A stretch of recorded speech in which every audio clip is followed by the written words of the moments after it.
जय हिंद दोस्तों। तो कैसे हैं आप सभी लोग। मैं आशा करता हूं आप सभी लोग ठीक होंगे, अपने फैमिली और पढ़ाई का ध्यान काफ़ी अच्छे से रख रहे होंगे। तो चलिए आज हम डिस्कस करने वाले हैं हिस्ट्री और आईएएस इंटरव्यू में पूछे गए सवाल, जो कि हर एक एग्ज़ाम और इंटरव्यू में पूछे जाते हैं। तो जो ये क्वेश्चन आज डिस्कस करने वाले हैं काफ़ी इम्पॉर्टेंट नहीं बल्कि VVI must very important question है। तो वीडियो को ये स्किप मत कीजिएगा, वीडियो को अंत तक अवश्य देखिएगा, नहीं तो ये क्वेश्चन आपको एग्ज़ाम या फिर इंटरव्यू में भारी पड़ सकता है, हो सकता है आपका सिलेक्शन का कारण भी बन सकता है।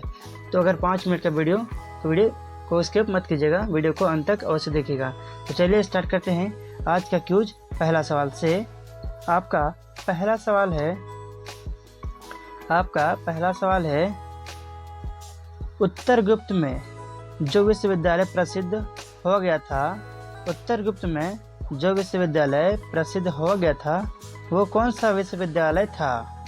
आपका राइट आंसर हो जाएगा सी नालंदा विश्वविद्यालय था, जो कि उत्तरगुप्त युग में ये प्रसिद्ध हुआ था। आपका अगला सवाल है 2, भारतीय नेपोलियन की उपाधि किसे दी गई है। भारतीय नेपोलियन की उपाधि किसे दी गई है। आपका राइट आंसर हो जाएगा बी समुद्रगुप्त को भारतीय नेपोलियन की उपाधि दिया गया है। तो चलिए आगे है आपका सवाल 3। आपका सवाल है पहला ज्ञात गुप्त शासक कौन था। आपका राइट आंसर हो जाएगा ए श्रीगुप्त थे। कौन थे? तो श्रीगुप्त थे पहला ज्ञात शासक। आपका अगला सवाल है 4, इलाहाबाद के स्तंभ में किसकी उपलब्धियां उत्कीर्ण है। इलाहाबाद के स्तंभ में किसकी उपलब्धियां उत्कीर्ण है। आपका राइट आंसर हो जाएगा बी समुद्रगुप्त की। किसकी? समुद्रगुप्त की उपलब्धियां उत्कीर्ण है इलाहाबाद के स्तंभ में।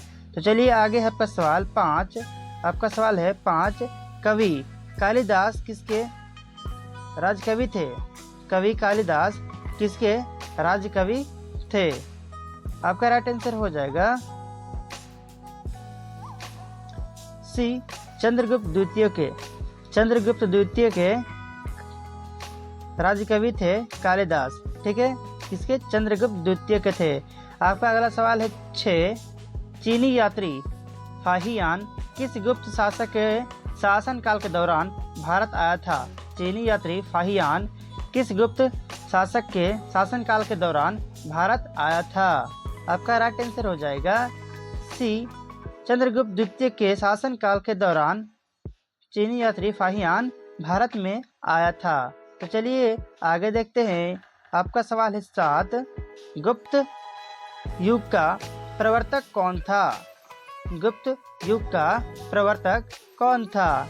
आपका राइट आंसर हो जाएगा बी श्रीगुप्त गुप्त युग का प्रवर्तक थे। तो चलिए आपका सवाल है 8, गुप्त राजवंश किस लिए प्रसिद्ध था। आपका राइट आंसर हो जाएगा ए कला और स्थापत्य के लिए प्रसिद्ध था ये गुप्त राजवंश।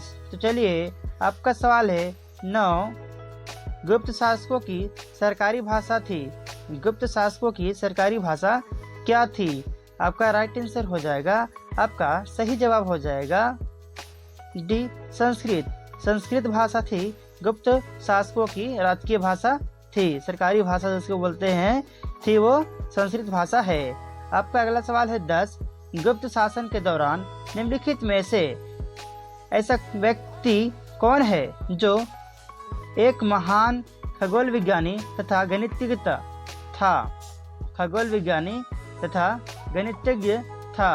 आपका राइट आंसर हो जाएगा सी आर्यभट्ट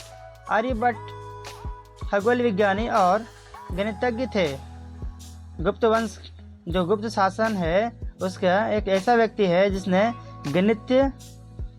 गणितज्ञ और खगोलीय विज्ञान के प्रसिद्ध व्यक्ति है। कौन? तो आर्यभट्ट।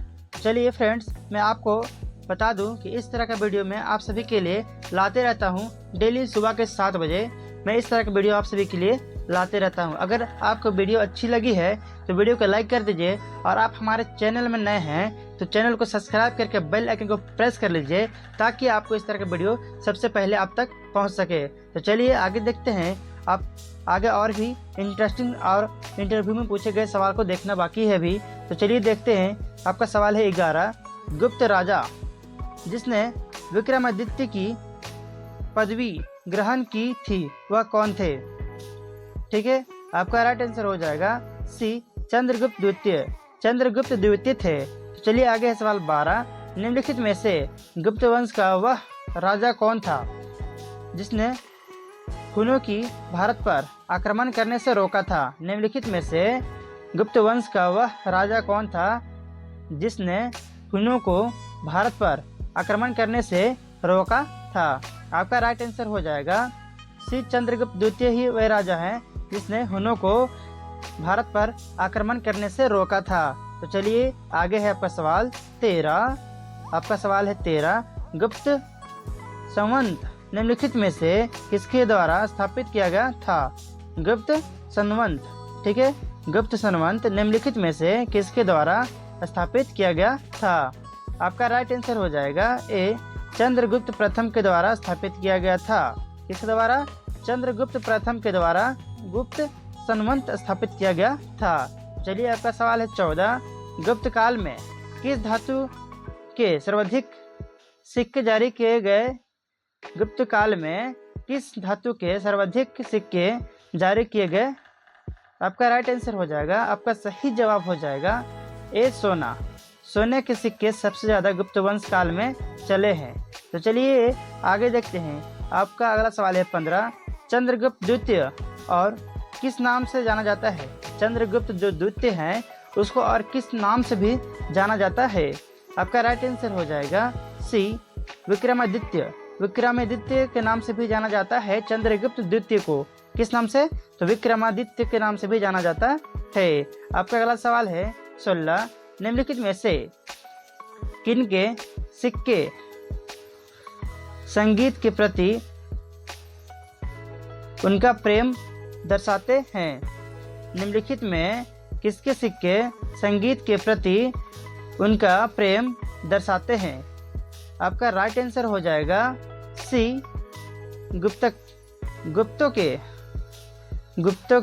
ठीक है, सिक्के संगीत के प्रति उनका प्रेम दर्शाता है। चलिए आगे है आपका सवाल 17, बाणभट्ट निम्नलिखित में से किस सम्राट के राज दरबारी कवि थे? बाणभट्ट निम्नलिखित में से किस सम्राट के राज दरबारी कवि थे? आपका राइट आंसर हो जाएगा सी, हर्षवर्धन। हर्षवर्धन के राज दरबारी थे। कौन थे? तो बाणभट्ट थे। हर्षवर्धन का राज दरबारी कौन थे? तो बाणभट्ट थे। चलिए आपका सवाल है 18, हर्षवर्धन अपनी धार्मिक सभा कहाँ किया करता था? हर्षवर्धन अपनी धार्मिक सभा कहाँ किया करता था? आपका राइट आंसर हो जाएगा बी, प्रयाग में। कहाँ? प्रयाग में क्या करता था अपना धार्मिक सभा अपना क्या करता था? कहाँ? तो प्रयाग में क्या करता था। चलिए आगे है आपका सवाल जो काफ़ी इंटरव्यू में पूछे जाते हैं। आपका सवाल है, ऐसा कौन सा चीज़ है जिसके 3 दिल और 9 दिमाग होता है? जिसके 3 दिल और 9 दिमाग होता है। आपका राइट आंसर हो जाएगा ऑक्टोपस। ऑक्टोपस के 3 दिल और 9 दिमाग होते हैं। आज का लास्ट और तोड़ फोड़ सवाल, जो कि हर एक इंटरव्यू में ये सवाल पूछा ही जाता है। आपका सवाल है, वह क्या है जो हमेशा आपके सामने होता है लेकिन दिखाई नहीं जा सकता है? वह क्या है जो आपके सामने होता है लेकिन देखा नहीं जा सकता है? आपका राइट आंसर हो जाएगा फ्यूचर, भविष्य जिसको बोलते हैं भविष्य। आपके सामने होते हुए भी आप भविष्य को, आप फ्यूचर को नहीं देख सकते हैं। तो फ्रेंड्स, आई होप आपको वीडियो पसंद आया हो। अगर आपको वीडियो अच्छी लगी है तो वीडियो को लाइक कर दीजिए और आप हमारे चैनल में नए हैं तो चैनल को सब्सक्राइब करके बेल आइकन को प्रेस कर लीजिए ताकि आपको सबसे पहले मेरा वीडियो आप तक पहुंच सके, जिससे आप सभी लोग हर एक कॉम्पिटिटिव एग्जाम्स की तैयारी आसानी से कर सके। यहाँ पर कोई फ़ी नहीं लिया जाता है बल्कि फ्री में आपको सेवा दिया जाता है। फ्रेंड्स, तो आज के लिए इतना ही, फिर मिलेंगे नेक्स्ट वीडियो में। तब तक के लिए जय हिंद, वंदे मातरम।